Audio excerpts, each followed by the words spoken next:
Hi, I'm Jenny Champeau, the director of the Book of Mormon Art Catalog, and we're here today with Jason Olson. Dr. Olson is currently a U.S. Navy Foreign Area Officer.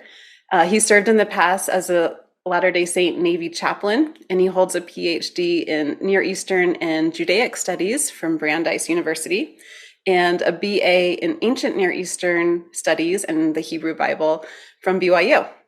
Today, we're talking about Jacob, chapters 1 through 4, and we're looking at a relief sculpture by Ben Hammond. It's called In the Similitude. This is cast bronze, done in about 2008. Hammond is an award-winning artist from Idaho. So, Jason, let me just turn it over to you and ask, what are we looking at here, and how does this beautiful sculpture relate to these scriptures in Jacob? Thank you so much, Jenny. This is a really striking sculpture by Ben Hammond. I've never seen anything quite like it in the sense that it focuses so much on the deed and the intention for action uh, that both Abraham and Isaac are addressing and experiencing. I've never seen anything where the angel uh, is physically restraining Abraham from completing the deed. It's not just persuading his mind or you know getting him to change his decision, but Abraham is about to complete the deed itself, and the angel physically stops him, showing uh, Abraham's not just the belief that he had in God, but his full intent to obey God, which to me is uh, is represented in Jacob 4 verse 5, which focuses and interprets the Akedah, or the binding of Isaac, that whole story from the five books of Moses from the Torah, in a very what I think Hebraic way. Um, there are other interpretations influenced by Hellenism and Greek thought that focus on Abraham's faith and Abraham's belief and what's going on inside Abraham's mind and heart. But both this sculpture and the scripture uh, talk about uh, talk about the the deed. It's focused on the action. It says that it was accounted unto Abraham in the wilderness to be obedient unto the commands of God in offering up his son Isaac, which is a similitude of God and his only begotten son. So the Book of Mormon takes, I think, the Hebrew perspective that Abraham was blessed and rewarded and covenanted with God because of his bias for action, his bias to do the deeds of obedience, Mm. um, and and that cuts against other Christian interpretations. It's actually, I think, is a more Jewish interpretation of this event, and the sculpture um, demonstrates the action. There's, it's not trying to get into Abraham's mind, and it's very focused on the physical deed. So, why is Jacob talking about Abraham and Isaac in this passage?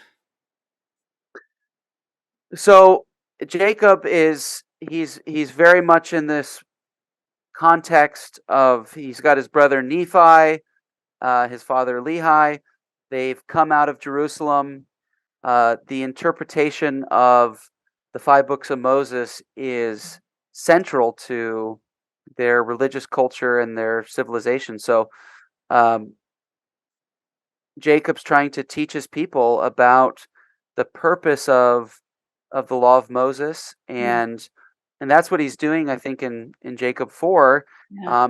The stories in which the Nephites are most familiar, are the stories of the five books of Moses. So that's why I think it's so powerful when you have these Book of Mormon prophets referring back to the five books of Moses, because it shows, it's evidence to me of the Torah based, or the books of Moses based Mhm.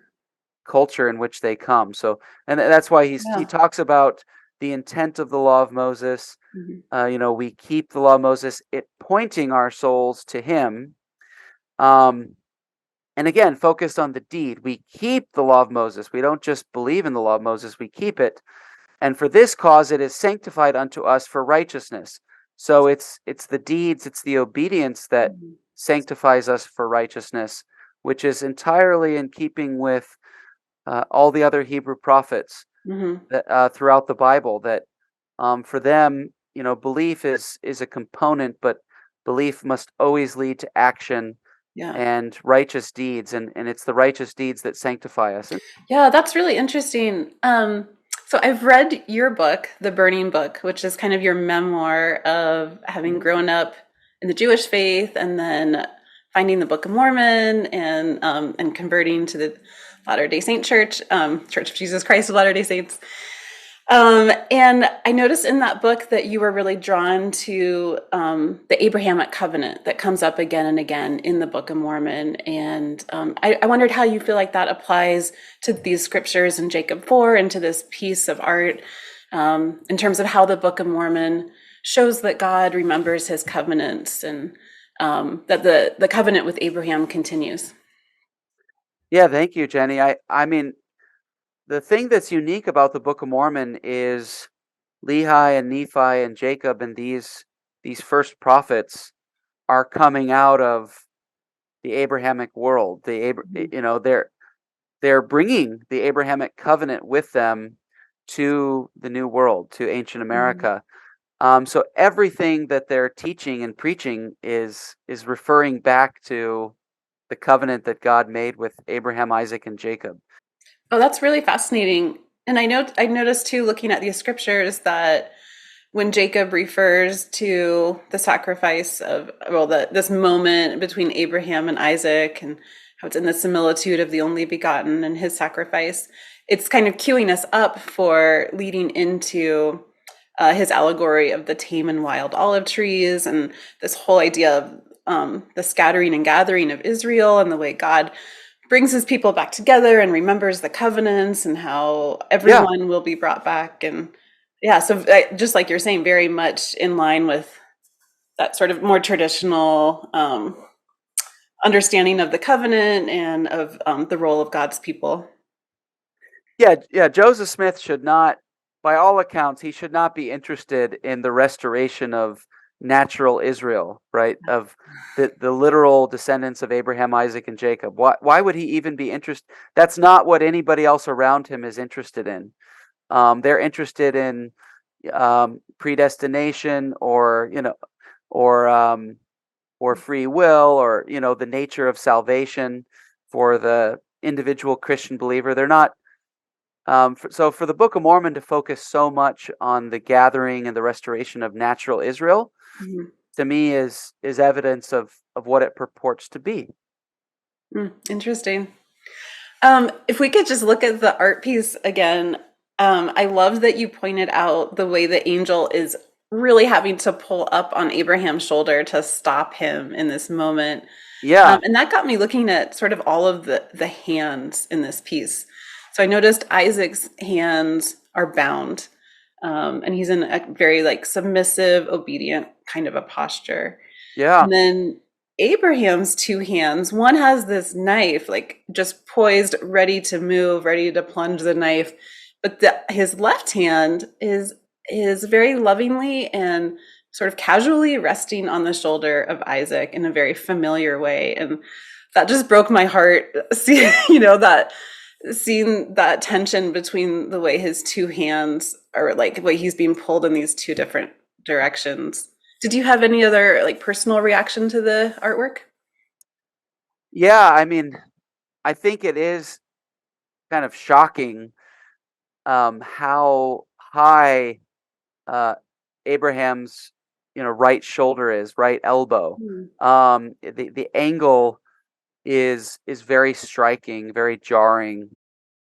I wanted to say, from an ancient Near Eastern point of view, child sacrifice is rampant in ancient Canaan. Mm. We know about Moloch worship, and so contextually, for Abraham, to feel and believe that he's being commanded by this God to sacrifice his son is nothing unusual. There's nothing unusual. There's all the other gods are in the region are also not, not all of them, but they're also commanding um, people to sacrifice their children to appease them. Hmm. And so Abraham doesn't think that this is unusual. It's just a requirement from the God that he worships. And so what's so unique in my interpretation, of course, rabbis and biblical commentators, Christian, Jewish, Islamic, for centuries have been trying to understand this event, but I see it as the clarity of the God of Abraham, Isaac, and Jacob intervening and saying, "No, I am a God that does not tolerate child sacrifice at all. Mhm. It is a total abomination." And so after this moment, we see all of the Hebrew prophets really railing against child sacrifice. Fascinating. Dr. Olson, thank you so much for sitting down with us today and talking about these scriptures. Thank you, Jenny.